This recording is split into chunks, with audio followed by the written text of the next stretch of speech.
Okay, last but not least, let's play one of my favorite speed games, one of my oldest, I think, Goof Troop. Now we're back to Capcom Disney games, but this one is not a platformer, this one is more like a Zelda-esque puzzle game with a top-down view, and I'll explain more about it as we get going. So, let's go! In this game you have two possible characters, Goofy and Max, and both are a different category if you're playing as single player. Goofy moves more slowly, but he's stronger, and on the contrary Max is faster, but he's less strong against enemies. In this game you have no means of attacking enemies directly. The only way you can attack enemies is by throwing stuff on them, like pots, or barrels, coconuts, or whatever you can find on the stage. You can also kick blocks towards them, like those blocks. So there, I have to kill all the enemies. So, the item I picked up is the hookshot. It's probably the most valuable special item in this game because you can use it to push enemies, but you can also just bump them, and when the enemy is bumped, you can go through him because he has some invincibility frames. The enemy is flashing, and you can take advantage of that just to go through him, and that's going to be really invaluable in a speedrun of this, especially a single-player speedrun. If you don't know this game, I strongly recommend to try it out with a friend, because this is one of the very best two-player co-op experiences you can get on the Super Nintendo, definitely. Just because of how the two characters work, they don't work the same. Max is faster, but Goofy is stronger. So if you are doing a co-op speedrun, which is really a great experience, I got to do that at AGDQ. It was really amazing. I hate him. Okay, if you're playing co-op, basically the way the speedrun is gonna work is that you will want Max to go all the way to complete the levels as fast as possible because he has the speed, and Goofy supports him. That's basically how it's going to work. But in single player, it's gonna be a little bit different. I have to defend myself and fight my way through.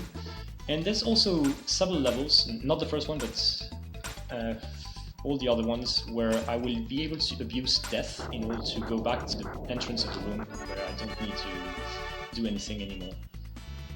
But I will explain that as we get going in the game.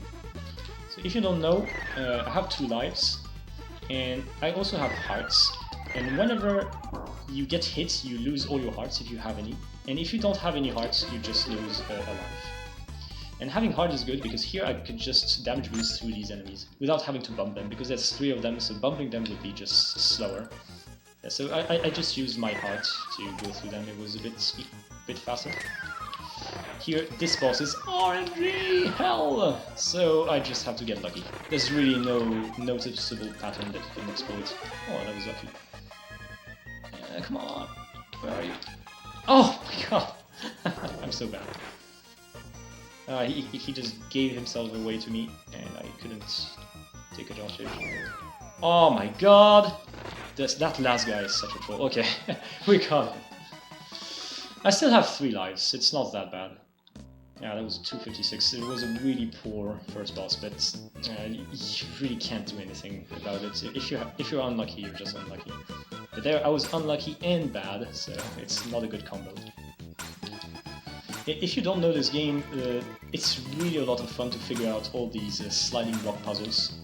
So of course I know the answers by heart. There's generally a lot of ways you can solve them.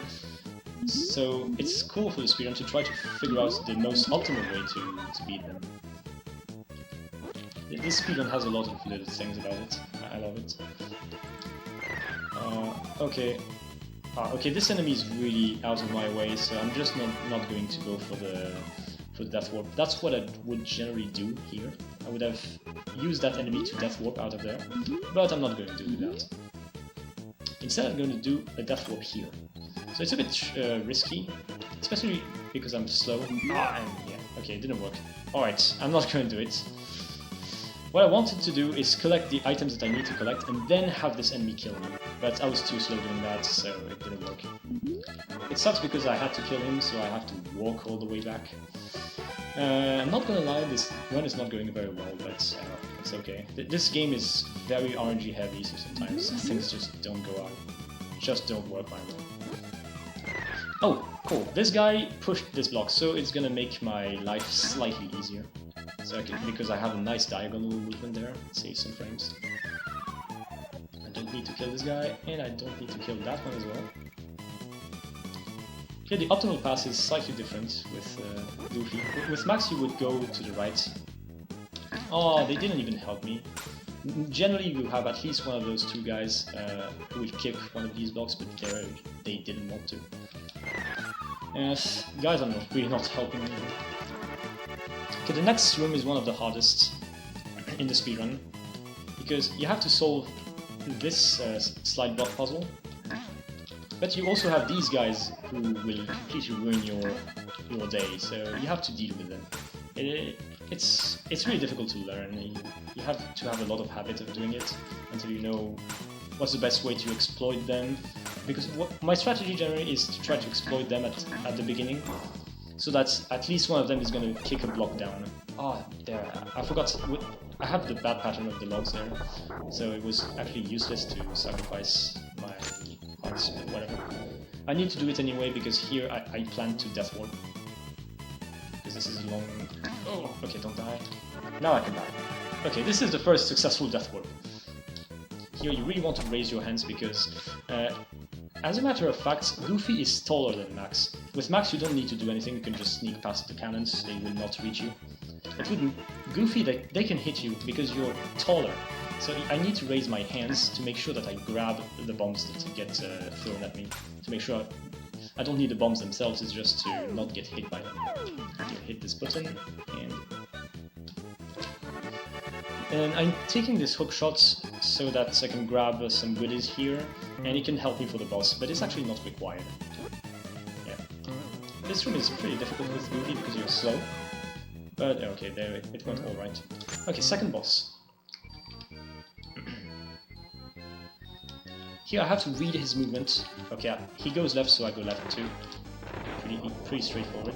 And I'm throwing away that third one so I can quickly get rid of the first 4 barrels. And you want to do that because it's the condition to make these guys appear. If the 4 barrels are still there, then the helpers will not appear. So that's why instead of using it to throw at him, I just threw it away. It's actually a better bargain. And that was a pretty good boss. It was really good.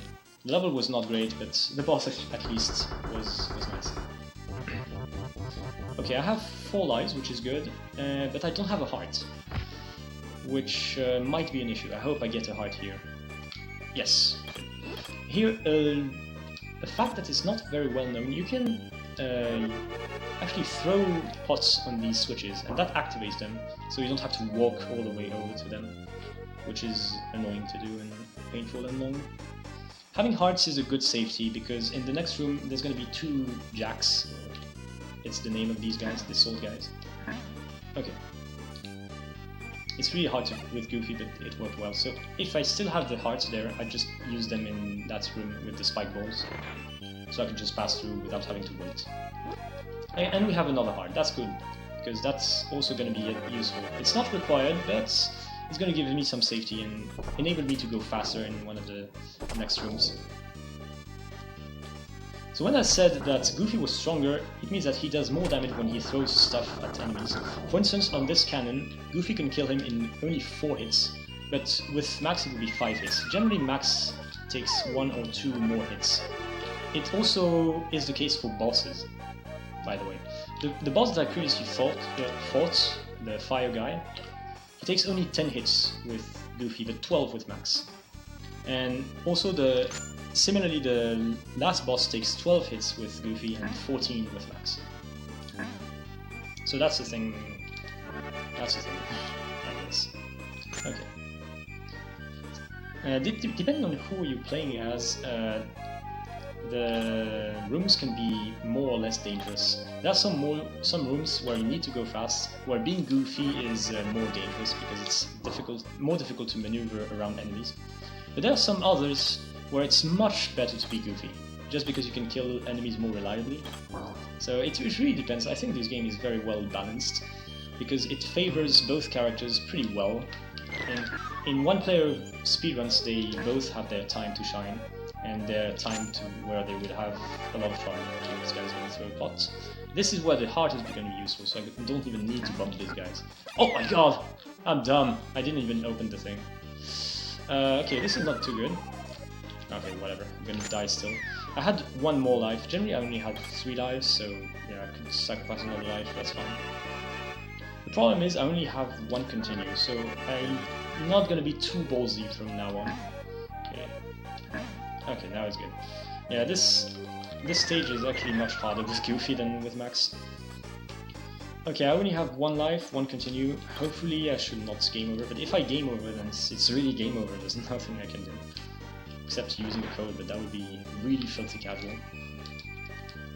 Even though I've run this game so many times, I can still sometimes completely fail a run just because I made a really terrible mistake or I got terrible luck. That can happen. Anything can happen with this game. So the good strategy with these is try to take advantage of the fact that you can shoot one another, and try to make them shoot the other as much as possible. Oh my god. I'm gonna have to kill this guy. It's probably not required, but okay. No heart there. Oh my god, 11 minutes already. This is not a very good run. But it's okay, I guess. It's okay-ish. Okay, this boss. This is a really interesting boss for a speedrun because there's a variety of ways you can go about it. Okay, 3 hits. 4. My strategy with 1 player at least is to definitely get rid of the blue guy first, because he does not give me as many supplies as the other one. Stop counting. Because yeah, he only gives me 2 bones per throw instead of 3, and also I have to wait more time for the bones to actually be pickable.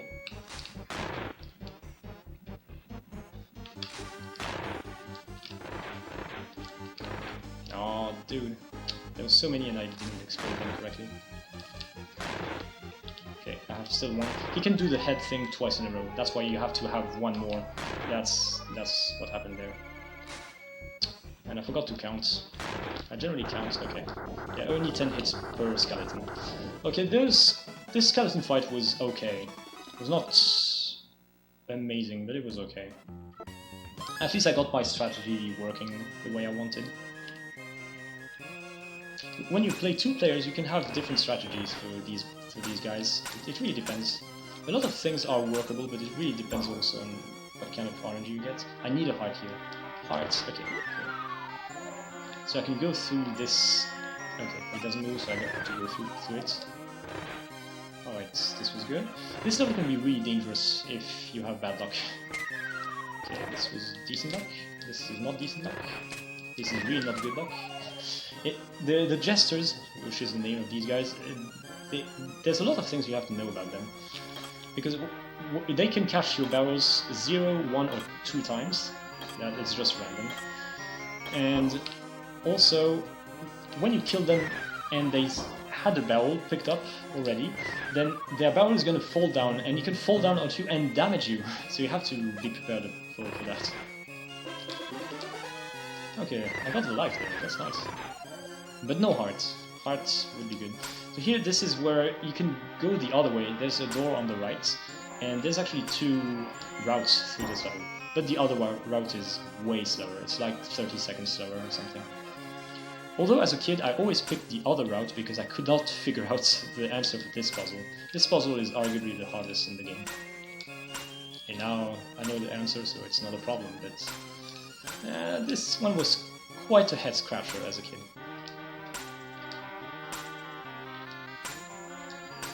And done. Yeah, I finished it before that last one exploded. It's a way to check if I did it fast or not.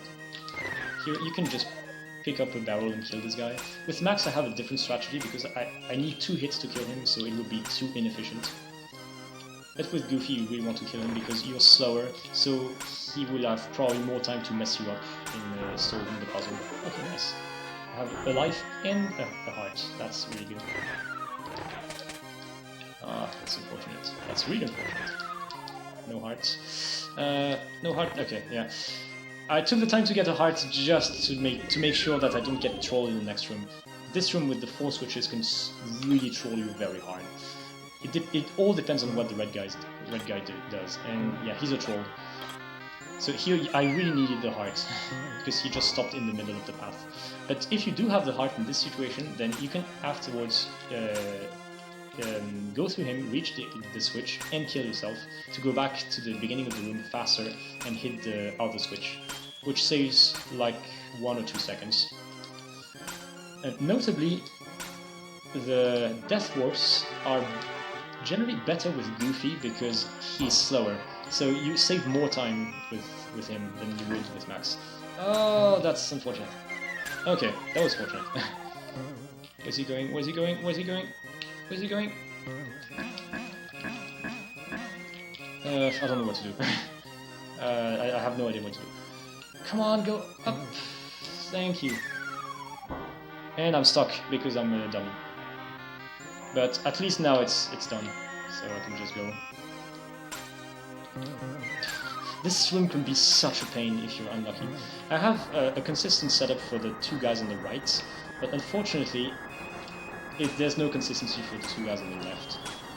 I can aggro the 2 guys on the right, so they will always be killed by the first brick, but the others, you just have to work with what you're given. I didn't know what I was trying actually there. I was trying to push that last guy on the line of that block that I could use, which didn't really work, and anyway I blocked myself, so it was a bad idea. Here I want to try to attract them so they run around this corner. Man, I'm really unlucky with these throws.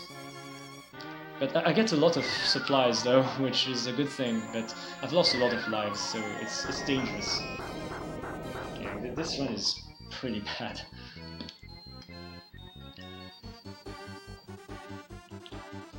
Okay, this boss.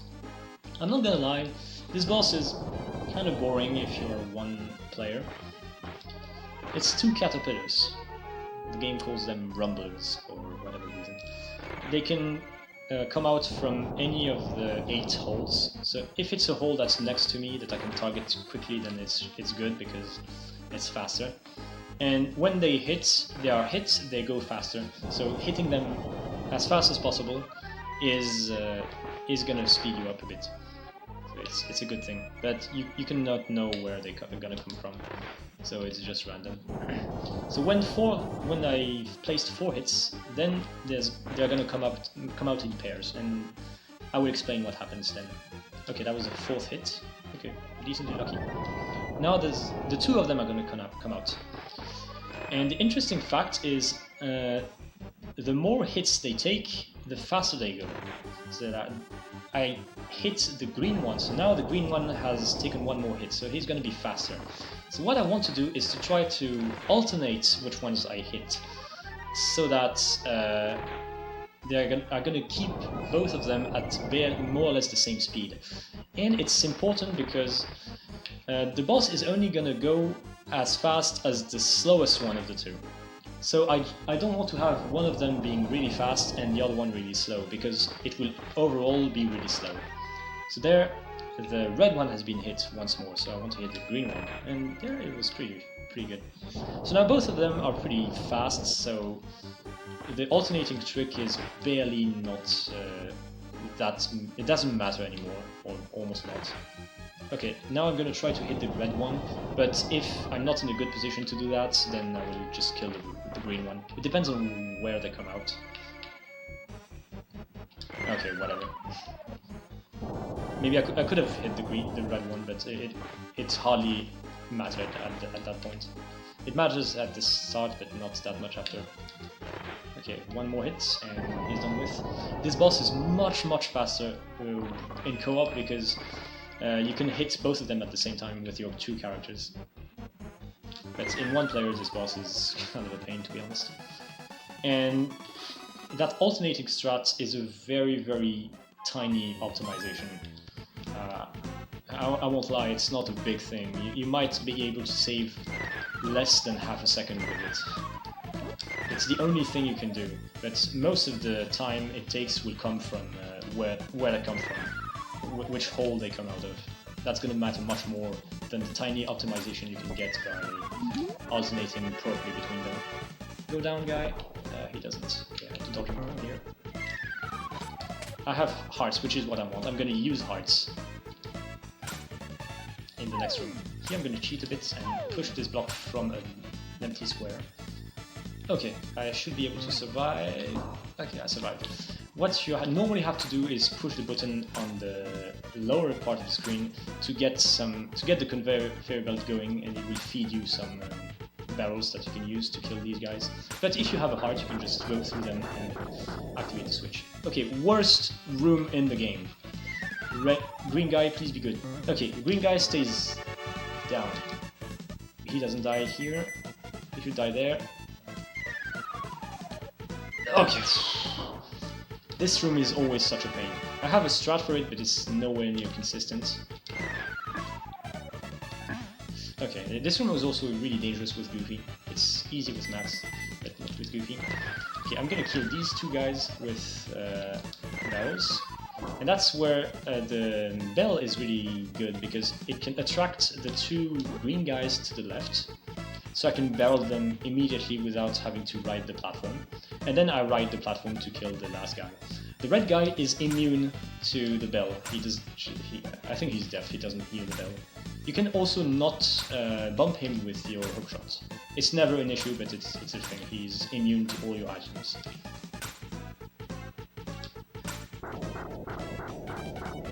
Here, there's two ways to go in this level. You can pick up either this hookshot first, or another hookshot that I could have had before. But the route I'm doing here is the fastest of the two, I'm pretty sure. There's like 15-second difference between the two. Even though I have to backtrack to get this key, I don't have to backtrack later, and it turns out to be a better deal. You can also get some items here, but it's very slow. You cannot get the key and items. It's one or the other.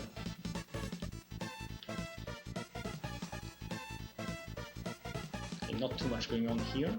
It's going to be a dark room. But if you know the way, there should not be any enemies on your way. And now, this room is pretty special. I have to use my bell to attract this guy so that he will walk on the switch. And I also have to walk in a specific way to make sure that he does all the right turns. Because if you just let him do whatever he wants, generally he will try to go around obstacles the wrong way, because AI is really coded weirdly in that regard. So that's why I had to do these strange moves on the top of the screen, like going right and left. It was not... It was really planned to do it like that. It matters. It's just to make sure he does all the right moves. Open this. Now I'm gonna get the final gold key. Here I cannot see where I'm going, but I'm using the background, like the wall, to know when I can come back down. And this is the arrow platform. So this used to be quite a pain for speedruns, but there is a strategy. If I stand here, I'm sure to always have a good tile, either to the left or the right of me. And it worked pretty well, so I'm not complaining. There are several ways to do it, but that was one of the easiest. Like you stand on the middle tile, and then you will either quickly activate the one on the left or the one on the right, because in all the possible patterns, I think there's 8 patterns, there's always going to be one of these two tiles which will be favorable to you. Don't die. I'm going to take one hit. Okay, good. Now use my hands to make sure that I don't get hit.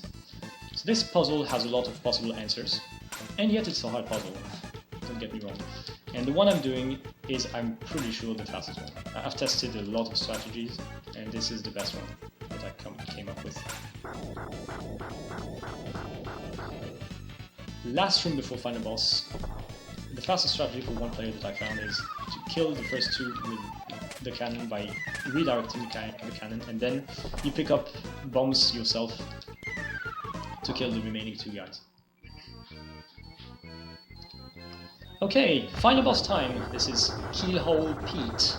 I need to hit him 12 times. And I need him to give me bombs so I can hit him. And this boss is the RNG bottleneck of this speedrun. And here, he's already calling his guys, which is not very good. Oh my god, this is not a good start. I'm already down to 0 lives and no hearts, and I think I hit him 3 times. Okay, I'm gonna be super careful. I still have my continue, so even if I die, I will have another try, but I hope it won't happen. Okay. I cannot use that. Maybe I could have. No, it would have been too risky. I'm not gonna take too many chances now. I'm only going to go for hits if I can afford them. Okay, I've killed the fastest one of the two guys. Oh man. The strategy generally when he calls his guys, what you want to do is try to keep one of them alive so that Pete will have to stay on the 2 platforms. And when that happens, he only has 2 possible moves to choose from. He can do the pistol or give you bombs. So statistically, he has a higher chance at giving you bombs. But it's like some sort of bet. You never really know what he's gonna do. And you have to keep one of these guys alive, which also can be a pain. So I really want to be conservative there because I have 0 lives. So I'm not taking any chances. Oh, and by the way, I forgot to count how many hits I have. Oh, okay. Just killing one guy. Oh man. One more. That was so clinch. Give me bombs. Not this. Oh, still not dead. It's probably almost dead.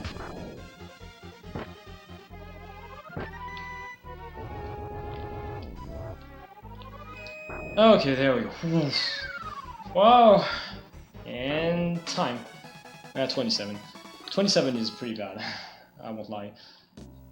But I made several mistakes, and there was some parts where I was really unlucky.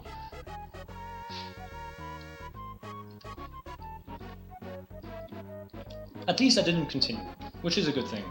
I had some deaths because you always have deaths. You actually exploit deaths in this speedrun to try to go fast. But I didn't have to continue, so okay. It was a fun run for sure, because a lot of things did not happen as planned, but it was not a good run, because yeah, 27:03 is a pretty bad time for this game. My PB is 24:57, and it's my only sub 25 time with Goofy. For reference, my PB with Max is 23:28. It's a stronger run than my Goofy one, because I had amazing luck at Pete. But it also shows that Max is faster overall. That's why, in general, I run this game with Max. But running with Goofy is a different experience. It's also pretty fun. Later in this marathon, we're gonna have a Max run by Radioactive Rat, and also I believe Yagamoth is gonna do a one-player to controller run of this game, which is an amazing thing to see. If you haven't seen that, you're in for a treat. Alrighty, I think I'm done with my little Hulk block. I really hope you enjoyed. I'm just waiting for Fiesel to give me the sign. Well, I enjoyed it. Yeah, alright. Thank you. Nice finish, clutching it out there at the end. Yes, it was quite a clinch fight. So I can just keep the credits for as long as you want. Yeah, let the credits roll for a bit. Yeah, cool. So that is runs 1, 2, 3, and 4. from you, the Hulk. Yep. 6 more in the chamber over the course of the week. How do you prepare to run 10 games for a marathon? I start derusting them like 2 weeks before, at least, which is what I did. So I've had Still a lot of speedrunning for 2 weeks. Yes. Yeah, 2 weeks. You make it sound like that's a lot, but that's not for derusting that many runs. Well, yeah, I have work, but all the evenings I try to derust the game, revisit my strategies. I don't try to come up with too many new things because I don't really have time to refine my runs, but I want to just relearn them and be able to do a good run of them. Not a great one, but a good one. I have some safeties, like in Aladdin, I didn't go for all the really crazy stuff. But I think I still managed to do good runs. The Aladdin one was pretty good, honestly. In Bonkers I had a death, but not a bad one. Pitfall was a PB, actually, so that was really good. And this was not great, but it's a lot of dealing with RNG. And no regrets. It's always a lot of fun, even if the run goes bad. Goof Troop is so much fun to play. I'm always happy to do it. Yeah, this is this is a super fun game. Back when we used to do a little show called Speed Gaming League, I wanted to create some goals for this game, and so